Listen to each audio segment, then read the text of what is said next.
Well, look, it's a book. Chapter 1, Preseason. Some things are easy for folks, like ramping a bike over a creek. That's easy for Rusty Tidwell. Then sometimes easy things are hard, like it's easy for me to drink a glass of milk, but Mort Dwydell can't have no dairy. We all got our things, and when it's happening to you, it's a big deal. That's just how it is. So what if I seen a gal who ain't lived in my town in years delivering produce to the burger shed? Just go say hi to her, Tavin, you might say. Next time I see her, I'm liable to. It ain't that it's hard, it just ain't easy. But let's not get ahead of ourselves. I've gotten pretty good at lawn mowing. I'll tell you right now, there's a whole lot that comes along with this job. A whole lot. Like what, Tavin? Well, I'm glad you asked. Firstly, people want to talk. They want to chat about the weather, produce, they's grandbabies, you name it. And you know what I do? I listen. And folks is always cooking. You know about that? They want to share food with anybody that stops by. And as a lawn mowing man, I'm always stopping by.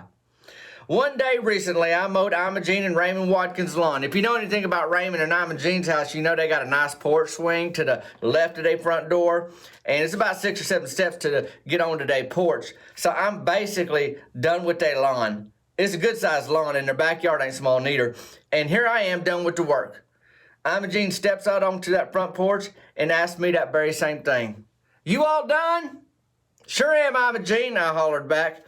Raymond was messing with the flower bed in front of their porch while Imogene waved me over. Now, I didn't know if she had some cookies, bread, casserole, or some old sweat britches she wanted to pass off to me, but I figured it's something. Then she told me, I got some ice water for you. I'm used to Imogene doing that, so I don't usually bring no water to drink when I mow her lawn. And then Raymond, he chimed in, she makes a real good glass of ice water. Don't I know it, I hollered back to Raymond. I leave my mower there on the front lawn along with my bike, and I head up them steps, toop, toop, toop, into their house, following Imogene. Once you step into Imogene and Raymond's house, there's a sitting room on the left. That's where you sit. And to the right's the living room. That's where you live. Take a seat right there, Tavin. I'll be back directly, Imogene calls as she shuffles off to the kitchen. So I take a seat in the sitting room. There's a couple small couches in there that face each other, and between them is a glass coffee table. It's got like plastic fruit in the bowl. It ain't real food. Don't try and eat it. Lesson learned. But if you do, just turn that fruit over like that away. Before too long, Imogene makes her way back to the sitting room with a big old glass of ice water. Like a heavy glass. She don't believe in paper or plastic throwaway picnic cups. Even at a picnic, she says, them drinks sure would taste better in a real glass. The glass is heavy. Imogene don't care. She even told me. You know, Raymond and I go through a gallon of milk a week. We got strong bones. Is that so, Imogene? Oh, yeah. I fell off the back porch last week and didn't get hurt at all. Really? I asked her as she got closer with that big old glass of ice water. That's right, but I can't say the same for the azalea bushes. And Imogene just snickers about that. Well, she finally hands me that glass of water. Raymond was right. She make a good glass of ice water. Now, in her other hand, she was holding something else. I really wasn't sure what it was, mostly because I was focused on the water. Then she extended her hand out to me. And you know how when somebody offers you something, you just instinctively reach out your hand to take what they offering? Well, that's what I did. I set down that water and just reach out to take whatever Imogene is giving me. And she's so happy to share. Reason how come I know is because she's smiling ear to ear. Now I'm looking in my hand, and what I see is a very black nanner. I'm looking at that thing, and I start to wonder if she's putting a dead crow in my hand. But then as I was thinking that, I thought, well, I don't see no beak on that thing. And I figured Imogene wouldn't take time to de-beak a crow. So it's all happening so fast, and this is where my mind's going. So now I got a pitch black nanner in my hand, and I don't want to be rude, but I don't know what to do. It's way overripe, y'all guys. I mean, midnight, pitch black, lights out, not waking up, nanner. It ain't just that I'm holding this nasty thing in my hand like a baby hairless cat, but I'm also getting the sense that Imogene wants me to do something with that nanner right now. The thing about it is, I don't want to do anything with it except throw it away. At this point, I start hatching my own plan, as they say, like a crow egg from a healthy crow. I'm thinking maybe I can get out of here with this black nanner and make it up to Hank Thistle's yard. Hank got a burn pile going year round. I figure if I can get up there, then I'll throw this very black, get under the covers, close your eyes, nanner, right on that burn pile. Sounds like a good idea to me. One thing I ain't mentioned yet is that this nanner is pretty tender. You know how black it is, but it's also tender like Myron Curtis's guts.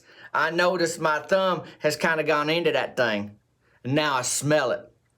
So I try and stand up to leave. This is the time to get out of here is what I'm thinking. I start to thank Imogene for the gifts. As I stand, she stands. And she reaches out and just taps both my shoulders like the wings of a crow. Have a seat. She's ready to watch me eat this thing. Now I know that there's only one way out of this house, and it's through this berry black nanner. So I sit back down. Imogene does too. She got her hands under her chin, kind of clapping. You know how mom is at a school play watching her kid be tree number 3. And she's so proud. That's how Imogene looked. It's like it did her heart good to see me eat healthy. Here I am sitting with this black nanner while Imogene perches across from me. I don't dry heave in front of her, but I do try to peel this thing. It is way overripe. Blindfold yourself, sit in the closet, close the door. You can't see that nanner. Pitch black. I'm like a toddler with a sloppy joe. Truth be told, I'm like an adult with a sloppy joe. I figure I got to start getting this thing down instead of spreading it everywhere, so I start eating this nanner out the palm of my hand. Only thing is, I can't tell what's nanner and what's peel. I don't want to eat the peel. Imogene's across from me just so happy, like this is all going exactly how she hoped. I don't even know what to do at this point. I ain't never ate a hairless cat before, but I got to think that I'm getting close to what it'd be like. I was licking that thing in between my fingers. Now it's on the back of my hand, everywhere. I look over and I lock eyes with Imogene. All the while my hands is covered, draped, marinated in very black nanner. I mean, very black. She looks like she just won free tickets to the County Fair Barbecue Picnic Pavilion, and they got them free sodies there too. She's starting to notice the mess and ask if I need a napkin. I tell her I do, and she hurries out, returning with a tiny tissue, and I'm pretty sure it's just 1 ply. Well, she drops that in my hand, it basically disappears. Now I don't know what's nanner, what's peel, and what's tissue. I know I can't eat it all because then I'd be eating peel and tissue for sure. So I decided to make a move. I stand up and try to maneuver out of that sitting room, and she lets me go. So now I'm heading toward that front door, both hands covered in very black nanner. I got no idea how I'm going to get that doorknob. Imogene shuffles by and grabs that doorknob for me. Thank you, Imogene. Well, I get on that front porch. I look down at them hands of mine. I close my hands. Sounds like a bike tire going through mud, just nanner squishing everywhere. I head down them porch steps, and now I'm looking down at my shirt. I got to get this nanner off my hands. I'm going to have to go home and change my shirt in the middle of the day if I do that. Then I look over Imogene and Raymond at their freshly mowed lawn that I just did. I step onto that lawn. I drop to my knees, and I start wiping my hands all over it. Then from behind me, I hear someone say, "You sure like your job, don't you?" I peek back over my shoulder, and there's Raymond on that porch swing, thinking I'm down there on my hands and knees just enjoying that fresh-cut lawn I mowed. I sure do. I really do, Raymond, I call back as I rise to my feet. Then I do one of them straight-legged walk runs when you want to get out of somewhere, but you don't want them to think you running away or sprinting away. I tie my lawnmower to my bike seat with my rope, and I'm out of there. It wasn't too long before I rode past Hank Thistle's burn pile. And today it smelled a little like leaves and a whole lot like regret. I end up going back to the trailer to clean up anyhow. I figured I'd rather smell like Pert Plus than a black nanner. So I did that and then went to fetch some lunch. As I walk into the burger shed, there in the booth is Mort Dwidell and Myron Curtis. Myron's back's to the door, but I know what he looks like. And Mort's facing the door. Bud saw me walk in. They started getting my number 3 combo meal started. That's a bacon double cheeseburger, Dr. Pepper, and curly fries. Myron turns around in the booth, and his eyes is all wide-eyed like a possum in a trash can. He waves me over to the booth, and I can tell something's going on. They are steady thinking hard, like they working on remedial fractions or something like that. So I make it over to their booth, and Myron just says, "Tabin, it's softball season." Okay, Myron, let me give you some background now, y'all guys, on town softball in case this ain't something that happens in your neck of the woods. First of all, it's always going on. Like a mighty river, it's just always there. Softball don't stop. No big deal, right? Well, As Myron extends the invite on this afternoon in the burger shed, something grabs me. I even think I hear a little bit of Chariots of Fire. I get lost in the moment for a bit. And for some reason, I see this picture of the adult softball season for what it really is. Stories told, legends being born, friendships strengthened, a mild resemblance to exercise, and free snow cones on Thursday night if your team wins. Hey, Tavin, you there? Mort Waddell boats to attention and is now standing next to me. He's looking like he's ready to jump to action. I thought you had a stroke, Tavin. I was ready to do the Hindlack on you, Mort exclaimed. I was like, I don't think that's how it works, Mort.